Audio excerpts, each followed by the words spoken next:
नमस्कार, कैसे हैं सभी लोग। देखिए, वीडियो का अर्थ ये नहीं कि बगैर काम किए बहुत पैसा आ जाए। ध्यान रखना, वीडियो का अर्थ ये होता है कि यह हमारे उपाय जो बताते हैं। देखिए, होता क्या, आपका जन्म सही है, ध्यान से सुनना, जन्म सही है, जन्म पत्री सही, बनाने वाला उच्च कोटि का विद्वान और दिखा रहा राजयोग, वो हाथ में कटोरा लिए फिर रहे हो, तो आपके दिमाग में दो चीज़ आएगी कि या तो ज्योतिष बेकार है, ये सब बकवास चीज़ है, या तो मेरी किस्मत ही ऐसी है, बोलेंगे ना। लेकिन नहीं दोस्त, कहीं ना कहीं आपका नेचर, आपकी चीज़ों को आप व्यवस्थित कर दी गई है। हमारी ज्योतिष कभी नहीं गलत। एक हमने परसों चैनल देखा, उस पर वो ज्योतिष को, लौंडा है कोई, बाहर रहता है, इंडियन है लेकिन लौंडा टाइप का है, वो बता रहा था ज्योतिष मैथ ऐसे ही होती है। अब इस पर मैं अगर बोलूँगा तो वीडियो लंबी हो जाएगी, बड़ी पीड़ा भी हो लोगों की। भारतीय ज्योतिष जीरो किसने दिया? भारत ने। ज्योतिष की गणना से ये बता दिया जाता है कि आप अपने कुल के बीज हो कि बाहर के हो। तो उन महोदय को मैं बताना चाहता हूँ, अगर कभी देखना चाहें आप आइए, ज्योतिष से ही बता दिया जाएगा कि आपका कुल क्या है, आपका डीएनए क्या है। मशीन को तो छोड़ो, आपकी नाड़ी क्या है, आपका विकार क्या है, आपका वात प्रकृति क्या, वात है, पित्त है कि कफ है। ज्योतिष को हल्के में ले रहे हो। ऐसे ही एक ज्योतिष गणना अनुसार एक तिथि 15 जनवरी मकर संक्रांति 14 से प्रारंभ होगी, लेकिन शुभ नहान 15 को है, ब्रह्म मुहूर्त में। तो करना क्या है आप सभी लोगों को? 15 तारीख को, ठीक है, 15 तारीख को आप लोग सुबह जल्दी उठना, हाथ मुंह धुलना, थोड़े पीले चावल लेना। थोड़े पीले चावल लेने के बाद सीधे आप अपने घर से 2 जगह जाना है। नंबर 1, वट का वृक्ष, जिसे बरगद बोलते हैं। ब्रह्म मुहूर्त में वट वृक्ष के ऊपर थोड़ा सा चावल छिड़क कर प्रणाम करके चले आना है। दूसरा, 12 मास बहने वाली नदी के किनारे जाना है, नदी को निमंत्रण देके चले आना है और बोलना शाम को मैं लेने आऊंगा।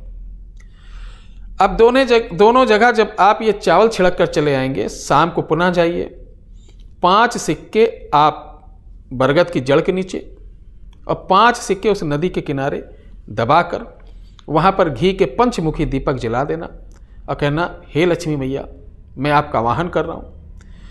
आप अपना नाम, माता का नाम, गोत्र बोलकर कि मेरे गृह, मेरे घर चलकर मुझे धन्य धान्य से परिपूर्ण करो, मेरे आय के स्रोतों को खोलो। किसी प्रकार का बंधन हो, मैंने बताया ना कि कुंडली सही, सब कुछ सही, लेकिन कहीं ना कहीं से बाधित कर दिया जाता है, जो आपके आय के मार्ग को रोक दिया जाता है। तो क्या बोलेंगे? मेरे साथ चलो, मेरे आय के स्रोत को किसी प्रकार से कहीं से भी बाधित हो, अपनी कृपा से उसका उत्कीलन करें, खोलें और मुझे यथाशक्ति मेरे परिवार के, मेरे घर के, मेरी ज़रूरतों के लिए आय के स्रोत का माध्यम, रास्ता सब खोल दें। अपने हिसाब से आपको बोल देना। ये 15 की शाम को बोल दिए, सुबह निमंत्रण दिए, 15 की शाम को बोल दिए, राइट। अब इंतजार के 15, 16, 17, 18, 19, 20, 21, 22, 23, 24, 25। अब आपको 25 जनवरी को पुनः जाना, वहां पर एक एक पीस मिठाई कोई रखना है। मिठाई रखने के बाद प्रणाम करना है और बोलना, चलिए मैं आपको लेने आया हूं। जल छिड़क कर आप बरगद के नीचे से वो सिक्के निकाल लें और नदी के किनारे जो सिक्के रखे थे वो निकाल लें।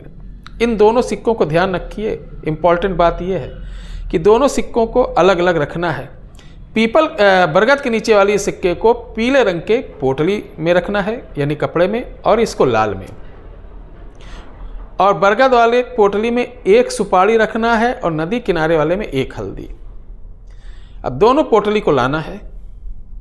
आपका जहां धन रखते हो, तिजोरी रखते हो, आय का स्रोत जहां पे हो वहां रखें या पूजा स्थान पे रखें।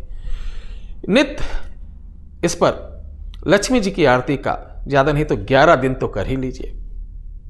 मैं तो ये नहीं कहता कि आपको बहुत नोटों की बारिश बैठे बैठाए बगैर कुछ किए कुछ मिलेगा, लेकिन इतना जरूर है मेरे प्यारे दर्शकों, कि जो एक एक रुपए के लिए आप तरस रहे थे, जाते थे काम बिगड़ जाता था, आप योग होते हुए भी एक दरिद्रता की जिंदगी बिता रहे थे। आपको अपने इस भाई के ऊपर, आपको अपने इस गुरु के ऊपर, आपको अपने इस सेवक के ऊपर बहुत गर्व होगा।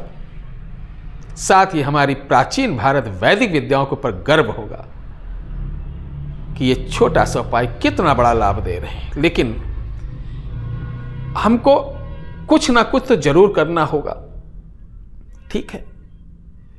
इस कार्यक्रम को करने के लिए पूरी आस्था विश्वास के साथ लक्ष्मी जी के ऊपर ध्यान रखकर इसमें लक्ष्मी गंगा और भूमि लक्ष्मी जो वट, जब ये अहिरावण के जो बालक लोग थे, बरगद की जो जटाएं थी, उनका दूध पी के जिंदा थे 1.25 लाख। अब इसके ऊपर कहानी अगर बताऊं वीडियो लंबी हो जाएगी, तो टोटल इतना समझिए, इसको करना, लाभ उठाइए। और 18 जनवरी से 24 जनवरी के बीच अयोध्या कोई ना आए, बहुत भीड़ रहेगी, मुलाकात नहीं हो पाएगी। वैसे भी मैं 12 तारीख से और 18 तारीख तक मैं बाहर रहूँगा, मुलाकात नहीं हो पाएगी, कोई नहीं आएंगे, फ़ोन सेवाएं चालू रहेंगी। जय श्री राम।